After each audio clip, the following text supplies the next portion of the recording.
الحمد لله رب العالمين والصلاة والسلام على أشرف المرسلين محمد وآله وصحبه أجمعين أما بعد فأعوذ بالله من الشيطان الرجيم ومن يشاقق الرسول من بعد ما تبين له الهدى ويتبع غير سبيل المؤمنين نوله ما تولى ونصله جهنم وساءت مصيرا وقال الله عز وجل فإن آمنوا بمثل ما آمنتم فقد اهتدوا وإن تولوا فإنما هم في شقاق فسيكفيكهم الله۔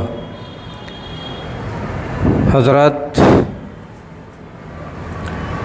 اللہ تعالیٰ نے نبی آخر الزماں کو دین اسلام دے کر بھیجا، وہی اتری، رسول اکرامی صلی اللہ علیہ وسلم نے اپنے حدیث کے ذریعے دین کی تکمیل کی۔ دین ہمارے سامنے کتاب و سنت کی شکل میں موجود ہے۔ اب اگر ہر کوئی یہ چاہے کہ کتاب و سنت پڑھے، خود سے عمل کرنا شروع کر دے، تو یہ ناممکن سی بات ہے۔ دین اس ناحیے سے ہمارے اوپر یہ بھی لاگو کرتا ہے کہ دین کو کیسے سمجھیں اور دین پر کیسے عمل کریں۔ ایک بات تو یہ ہوئی، ہدایت ہمارے سامنے موجود ہے کتاب و سنت کی روشنی میں، صورت میں۔ اب اس کے بعد دوسرا مرحلہ یہ ہے کہ کیا ہر انسان کے بس کی بات ہے یا ہر آدمی آزاد ہے کہ اپنے من سے تشریح کرے قرآن و سنت کی اور اپنے من سے عمل کرے، اپنے من سے عقیدہ بنائے؟ کیا یہ جائز ہے کسی کے لیے؟ جہاں کتاب و سنت ہدایت ہے ہمارے لیے، ساتھ ہی ساتھ جس دن پہلی وحی اتری اسی دن سے یہ بھی طے ہے کہ ہم کیسے دین کو سمجھیں اور کیسے دین پر عمل کریں، کیسے ہم اپنا عقیدہ بنائیں اور کیسے ہمارا عمل ہونا چاہیے، اسی دن سے طے ہے اور قیامت کے آخری دن تک یہ طے ہے۔ جس طرح قرآن وحی کی شکل میں ہمارے پاس موجود ہے، جس طرح سنت شریعت کی شکل میں ہمارے سامنے موجود ہے، اسی طرح قرآن و سنت کے نے ہمارے اوپر یہ لازم کر دیا ہے کہ جس طرح رسول اکرامی صلی اللہ علیہ وسلم نے دین سمجھایا ہے صحابہ کو اور اس پر عمل کرایا ہے، اسی طرح اگر ہم دین پر عمل کریں گے تو ہمارے لیے دنیا آخرت میں کامیابی ہے، نجات ہے۔ لیکن اگر اپنے منمانی کرنا شروع کر دیں گے تو پھر دین کی کوئی پہچان نہ بنے گی، دین کی کوئی شکل نہیں بنے گی، دین پر کوئی عمل نہیں کر سکے گا، دین پر کوئی صحیح عقیدہ نہیں بنا سکتا ہے۔ یہ اپنی جگہ طے ہے۔ ابھی جو دو آیتیں آپ کے سامنے پڑھی، اس میں اللہ نے بیان فرمایا، اور جتنی بھی آیتیں ہیں اتباع کی، اطاعت کی، وہ اتباع و اطاعت سے یہ طے ہوتا ہے کہ دین کو اسی طرح سمجھیے جس طرح رسول اکرامی صلی اللہ علیہ وسلم نے اپنے صحابہ کی تربیت کی، سمجھایا اور ان کا عقیدہ بنایا، اس پر عمل کر کے دکھایا اور دین کی تنفیذ کی۔ تو اسی طرح ہم اگر دین کو سمجھیں گے اور اس پر عمل کریں گے تو ہمارے لیے نجات ہے۔ یا ایھا الذین آمنوا اطیعوا اللہ و اطیعوا الرسول ولا تبطلوا اعمالکم، اللہ اور رسول کی اطاعت کرو، اگر اللہ رسول کی اطاعت نہیں ہے تو سارا عمل باطل ہے۔ اطاعت کی راہ چھوٹ جاتی ہے جب تقلید آتی ہے، اطاعت کی راہ چھوٹ جاتی ہے جب تصوف آتا ہے، اطاعت کی راہ چھوٹ جاتی ہے جب رافضیت آتی ہے، اطاعت کی راہ چھوٹ جاتی ہے جب اشریت آتی ہے، اطاعت کی راہ چھوٹ جاتی ہے جب خارجیت آتی ہے، اطاعت کی راہ چھوٹ جاتی ہے جب انکار حدیث آتا ہے یا حدیث میں شبہہ پیدا کیا جاتا ہے یا کسی بھی صحیح حدیث کو انکار کرنے کی بات کی جاتی ہے تو اللہ کے رسول کی اطاعت چھوٹ جاتی ہے۔ تو اطاعت کی راہ پکڑنا صرف زبانی جمع خرچ نہیں ہے، بلکہ مکمل طور پر دین کو کیسے سمجھیں، دین کو کیسے اپنی زندگی میں نافذ کریں اور دین پر کیسے عمل کریں، یہ منہج طے کرتا ہے۔ اللہ تعالیٰ نے بیان فرمایا، یا ایھا الذین آمنوا اطیعوا اللہ و اطیعوا الرسول ولا تتبعوا خطوات الشیطان، اطاعت کی راہ جہاں چھوٹی شیطان کا راستہ آ گیا. ضروری ہے کہ اطاعت کے راستے پہ چلیں اور اطاعت کا راستہ چھوٹے نہ. رسول اکرم صلی اللہ علیہ وسلم نے طریقہ بتا دیا کیسے اطاعت کرو اور ہر چیز میں بتایا. عقیدے میں بتایا. ایک تو یہ ہے کہ ہدایت آ گئی چھوڑ دیا گیا منمانی کرو. یہ نہیں منمانی اگر کرتا ہے انسان تو جو آج صورت حال ہے اختلاف کی اس سے 20 گنا زیادہ اختلافات مسلمانوں کے ہوتے ہیں. ہر گھر میں ہر شہر میں الگ الگ طریقہ بن گیا ہوتا دین کو سمجھنے اور سمجھانے کا اور الگ ہزاروں مسالک بن گئے ہوتے ہیں. اتنا سختی و تاکید کی گئی ہے.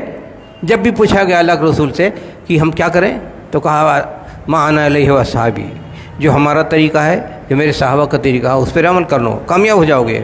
یہود تک کو اللہ نے بیان فرمایا کہ اگر اے یہودیو اہل کتاب اگر تم صحابہ کی طرح ایمان لے آؤ ہدایت پا جاؤ گے، اگر صحابہ کی طرح ایمان نہیں لاؤ گے ہمیشہ گمراہی میں پڑے رہو گے. اور پھر یہ کہ تمہاری بدماشیاں مسلمانوں کو کچھ نقصان نہیں پہنچا پائیں گی. دوسری آیت میں کہا گیا کہ سبیل المومنین پہ چلو. سبیل المومنین اللہ کے رسول کے زمانے میں کون تھے؟ کوئی اور تھے آج کے زمانے کے؟ صحابہ ہی تو تھے. تو صحابہ تک کو بتایا. کیوں بتایا صحابہ کے طریقے پر؟ کہ اللہ کے رسول صلی اللہ علیہ وسلم نے ان کی تربیت کی تھی، ان کو بتایا تھا کہ کیسے آپ کو دین پر عمل کرنا ہے، کیسے اپنے آپ کو دین کا پر عقیدہ بنانا ہے. یہ طریقہ تھا. تو یہ ہے منہج. اس کو منہج کہیے، اس کو مسلک کہیے، جو بھی کہیے. تو یہ طے کر دیا گیا ہے اللہ کے رسول صلی اللہ علیہ وسلم کی طرف سے، اللہ تعالیٰ کی طرف سے اور رسول اللہ صلی اللہ علیہ وسلم کی طرف سے کہ دین اتار کر کے چھوڑ نہیں دیا گیا ہے منمانی کرو. دین اتارنے کے بعد پھر پابند کیا گیا ہے کہ کیسے دین کو سمجھیں اور کیسے دین پر عمل کرنے کی کوشش کریں. یہی آج کے زمانے میں جو ڈھنگ کے یہ برساتی میڈکوں کی طرح نکل آئے ہیں، جن کو عربی نہیں آتی، جن کو دین نہیں سمجھا، لیکن اردو کتابیں پڑھ کر کے انگلش کتابیں پڑھ کر کے اور خارجیت پھیلاتے پھرتے ہیں. یہی ان کی کمی ہے. یہی جو کہ بڑے بڑے آج پیدا ہو جاتے ہیں دانشور مفکر بننے کی کوشش کرتے ہیں تو وہ سب یہی کمی رہتی ہے کہ وہ منہج کو سمجھتے ہی نہیں ہیں. جبکہ منہج کے سلسلے میں یعنی منہج مطلب یہی کہ کیسے دین کو سمجھیں، کیسے دین پر عمل کریں، کیسے ہمارا عقیدہ ہونا چاہیے، کیسے دین کی تنفیذ ہونی چاہیے، یہ سب کتاب و سنت نے بتا دیا ہے، اللہ اور رسول نے بتا دیا ہے. تاکید کر دی گئی ہے کہ منمانی نہیں ہے. دین کو اپنے منمانی سمجھو گے، سمجھنا پڑے گا صحیح طریقے سے. اور دنیا میں بھی کوئی بھی کام اگر کرنا ہوتا ہے تو اس کا میتھڈ ہوتا ہے. اگر میتھڈ نہ ہو تو آدمی بھٹکتا رہ جائے.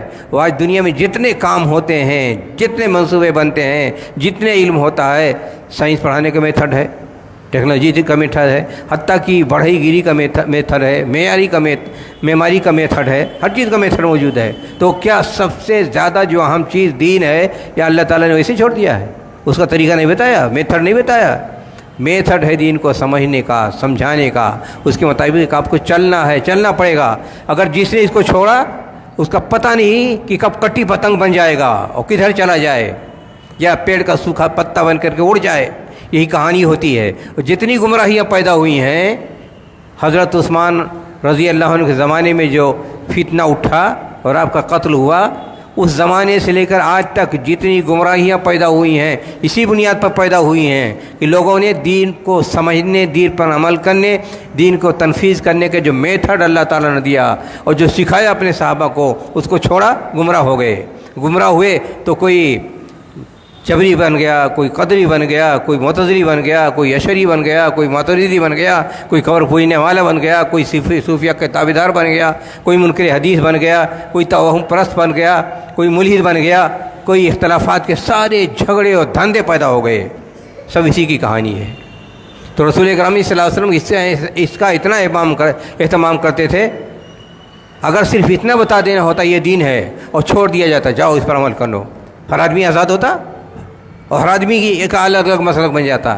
لیکن ہر چیز میں عقیدہ بتایا تو کہا ان تؤمن باللہ و ملائکتہ و کتبہ و رسلہ والیوم الآخر والقدر خیرہ و شرہ. بتایا تفصیل کے اس پر ایمان لانا ہے اور اس پر جمے رہو. نماز کے بارے میں ہوا تو کہا صلوا کما رأیتمونی اصلی. اتنا اللہ تعالیٰ نے حکم دیا کہ نماز پڑھو، کافی نہیں تھا، لیکن میتھڈ بتایا صلوا کما رأیتمونی اصلی، جیسے میں نماز پڑھتا ہوں اسی طرح نماز پڑھو.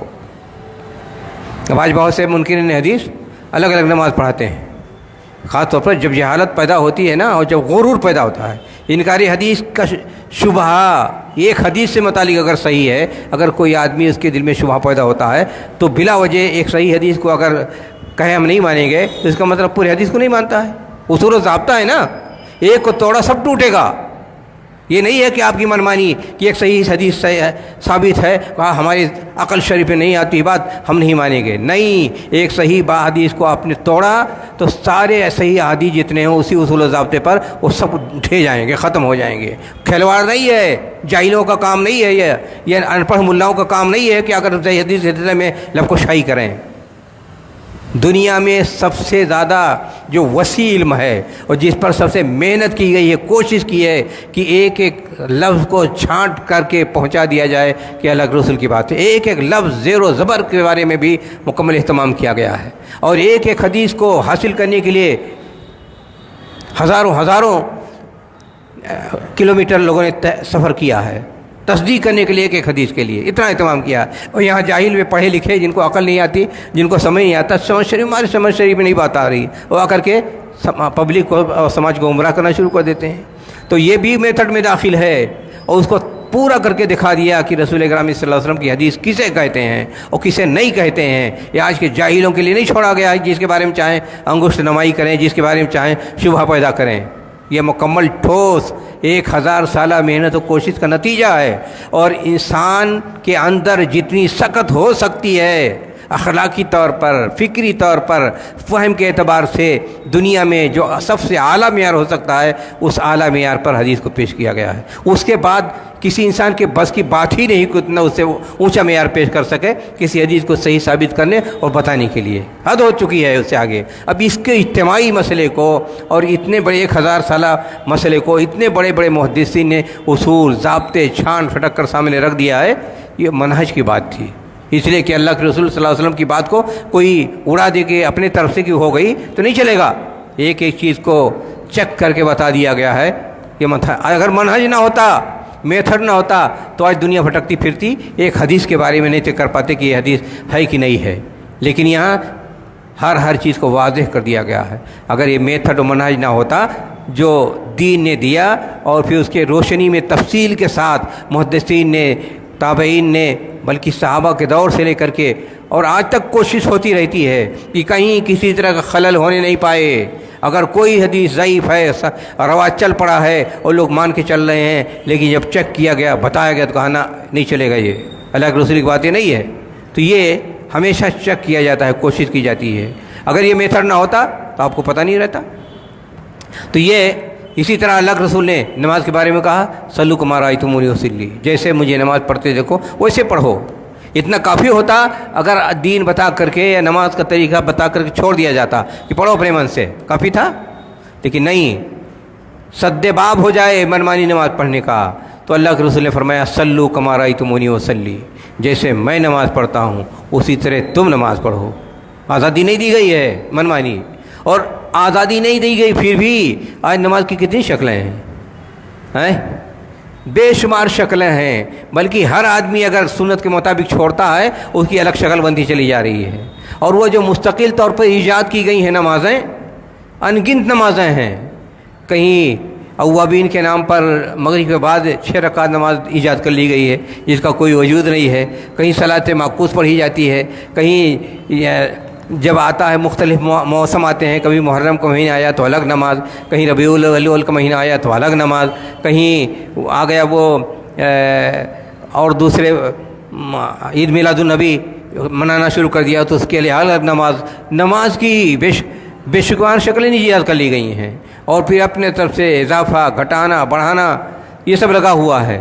لیکن اللہ کے رسول صلی اللہ علیہ وسلم نے جب یہ بتایا صلو کما رأیتمونی اصلی، اس کے بعد کوئی گنجائش نہیں رہی۔ اور اسی نبی اکرم صلی اللہ علیہ وسلم نے بتایا جو نماز، اسی نماز میں جان ہے، اسی نماز کو پڑھ کر کے انسان کو دنیا آخرت کے سرخروئی حاصل ہو سکتی ہے۔ جہاں وہ طریقہ چھوٹا، بہت سی کتابیں آتی ہیں نا، یہ حنفی نماز ہے، یہ شافعی نماز ہے، یہ مالکی نماز ہے، کہ اللہ تعالیٰ نے ان کو الگ نماز دی تھی؟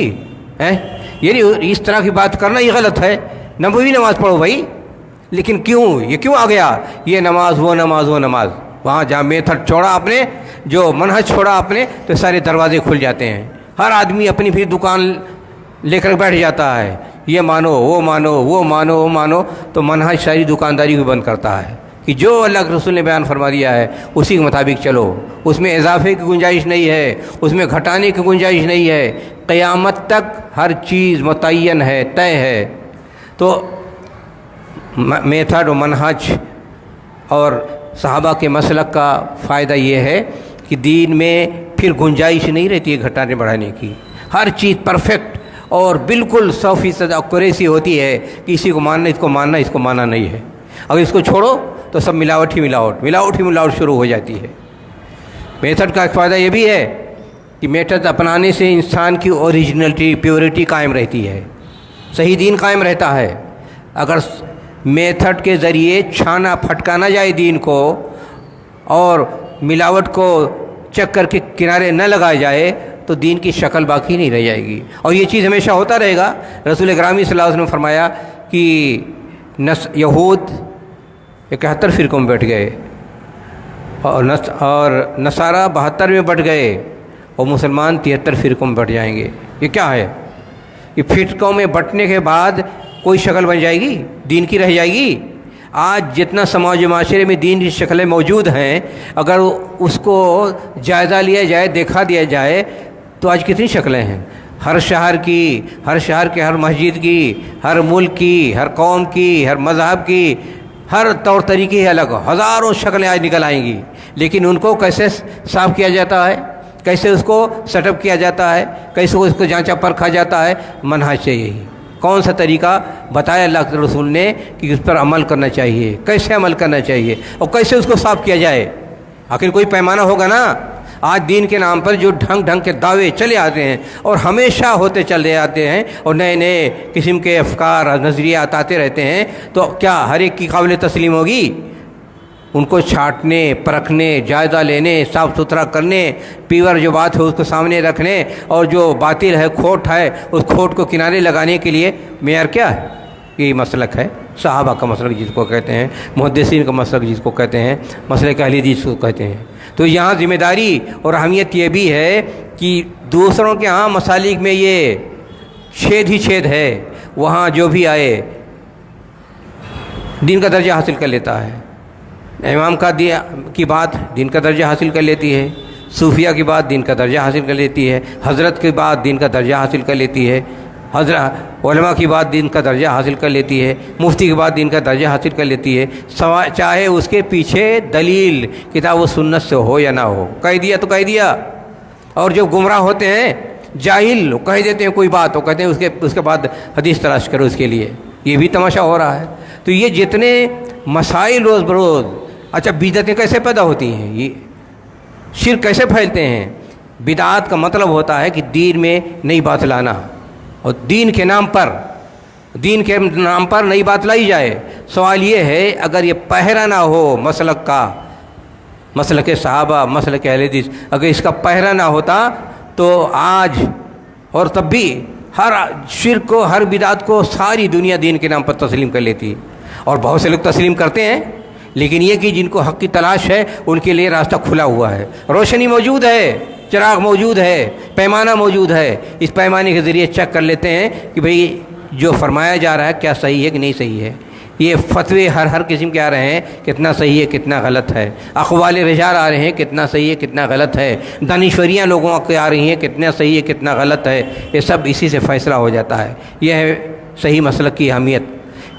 ایک اس کی بڑی اہمیت یہ بھی ہے کہ جو اس پر قائم رہے اور اس کے مطابق رہے، یہ مانا جائے گا کہ اتحاد پر قائم ہے، اتحاد کے اصول پر قائم ہے. اور جتنے فرقے پیدا ہوتے ہیں ان فرقوں کا مسئلہ یہ ہے کہ ان سے امت میں اتحاد نہیں پیدا ہو سکتا ہے، اختلاف پیدا ہوتا ہے.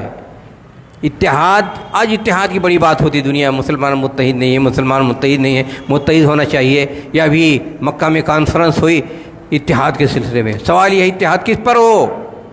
ہر ایک کے اپنے جو لیے بیٹھے ہوئے ہیں، یا جس کا اس میں کتنا تعلق ہے دین سے، کتنا رسم و رواج سے، کتنا اپنی ذات سے. کیا ہر چیز اتحاد کی بنیاد بن سکتی ہے؟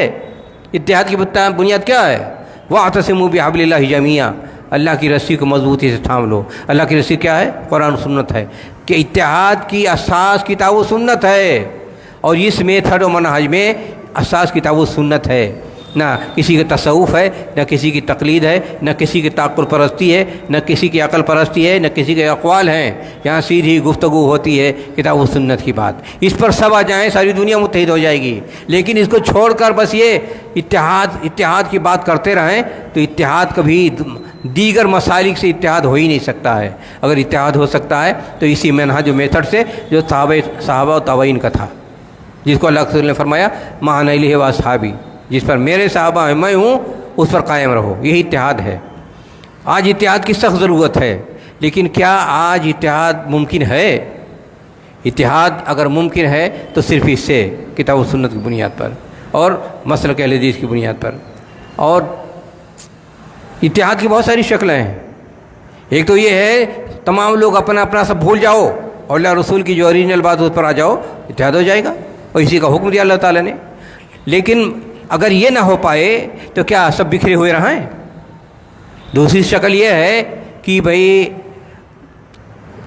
ہمارے اوپر اضطراری اتحاد، یعنی ٹھیک ہے جو امت کے مشترکہ مسائل ہیں، جس کی بنیاد پر امت کا مسلمانوں کی بقا، وجود، زندگی، ترقی کی بنیاد بن سکتی ہے، اس پر تو متحد ہو جاؤ۔ اس کو دنیاوی اتحاد کہا جا سکتا ہے، اس کو حاجتی اتحاد کہا جا سکتا ہے۔ تو آج اس کی گنجائش ہے، اس کی بھی گنجائش ہے۔ اور آج دنیا میں جتنا ہے کوئی آدمی اپنے مسئلہ کو چھوڑنے کو تیار نہیں ہے۔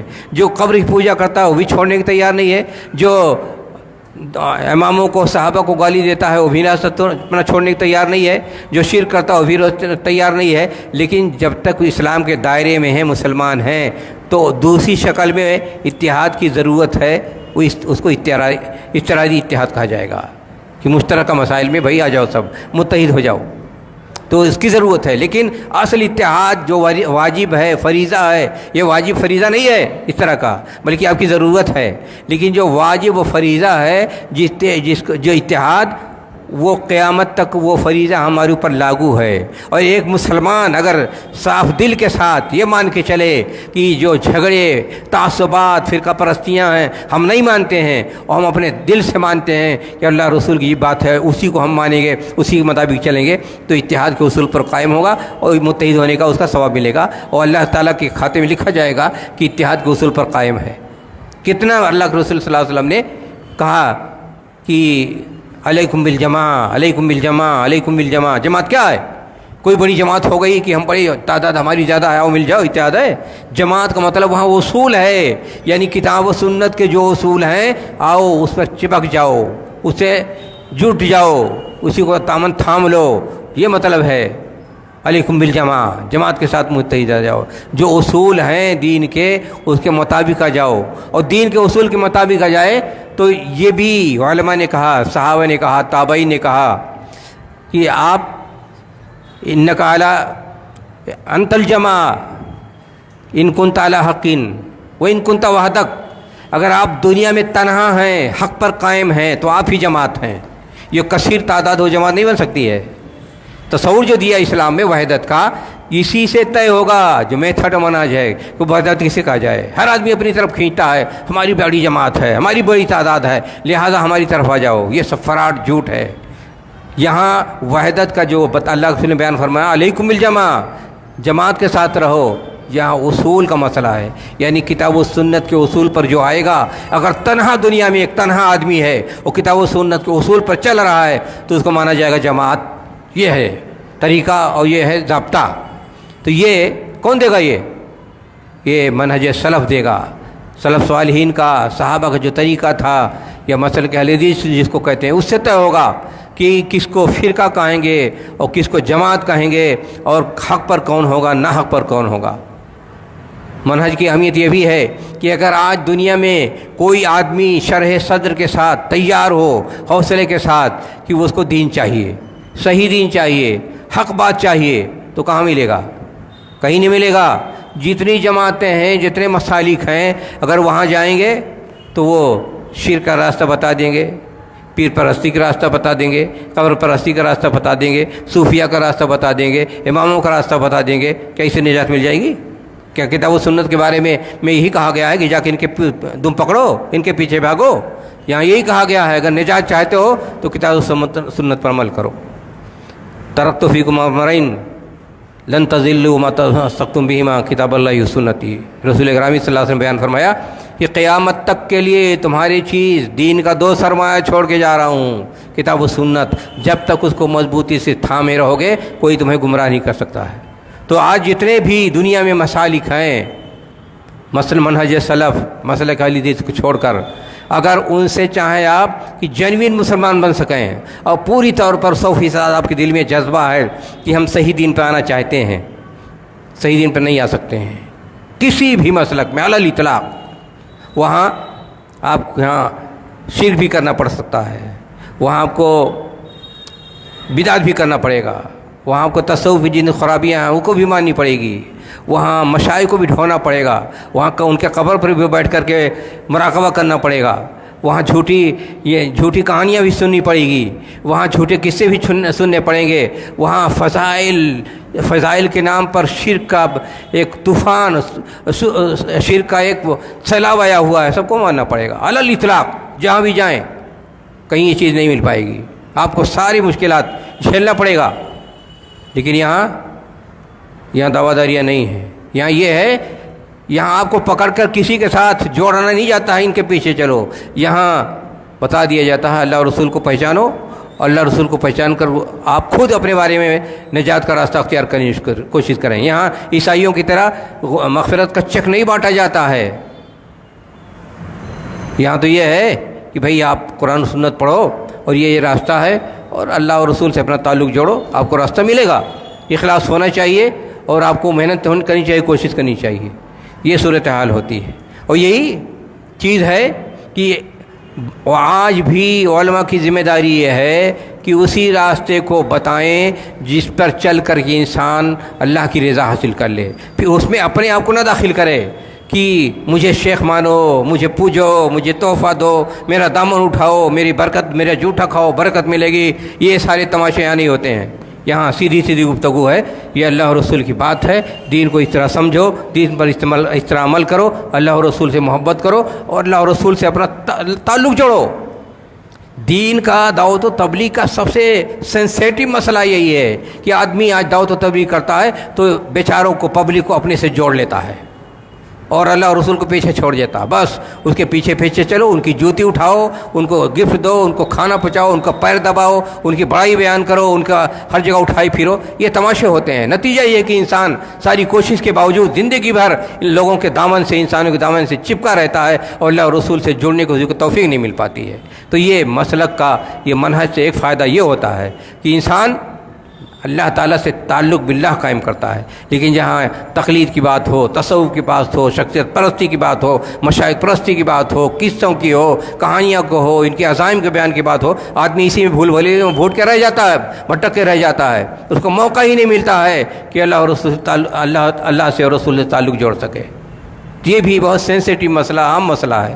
آج دعوت و تبلیغ میں سب سے بڑی ٹیڑھی بات یہ ہوتی ہے، حتیٰ کہ بہت سے علماء حدیث بھی یہی کرنے لگے ہیں کہ پبلک کو اپنے گرویدہ بنا لیا، پھر اپنا 4 انگلیاں گھی میں، 10 انگلیاں گھی میں اور سر کڑاہی میں، بس ان کو نوازے جاؤ، ان کو کھلائے جاؤ، یہ دعوت و تبلیغ نہیں۔ دعوت و تبلیغ یہ ہے کہ آپ اخلاص کے ساتھ ان کو سیدھا راستہ بتائیں اور ان کا تعلق اللہ اور رسول سے جوڑ دیں، نہ کہ جتھا بنائیں، گروہ بنائیں، کوئی ادھر دامن کھینچے، کوئی ادھر لیے تیار ہے ٹفن، کوئی ادھر دعوت کے لیے تیار ہے اور کوئی ادھر پڑھائی کے لیے تیار ہے۔ یہ سب باتیں صرف دین کے ساتھ کھلواڑ اور دین کو بیچنا اور کھانے کی بات رہ جاتی ہے۔ مخلص علماء ہم نے ہمیشہ یہی کیا ہے کہ کبھی ناجائز فائدہ نہیں اٹھایا ہے لوگوں سے کہ ان کو دعوت دین کا راستہ بتائیں تو پھر اس کے یہ بھی بیچارے کو ان کی دعوت کا انتظام کرنا پڑے، ان کے اوپر خرچ کرنا پڑے، ان کو نذرانہ دینا پڑے۔ یہ سب تماشا نہیں ہوا ہے، اور دین کا یہی جینوئن مسئلہ ہوتا ہے کہ آدمی دعوت و تبلیغ کرے، سیدھا راستہ بتائے، پھر اپنے سے باندھ کے نہ رکھے بس اب ہمارے دامان سے نربھر رہو اور جتھا بنائے پھر ہمارے ساتھ۔ تو یہاں اس کی گنجائش نہیں ہوتی ہے نفس پرستی کی کہ دعوت و تبلیغ کی تو اپنے ساتھ باندھ لیا،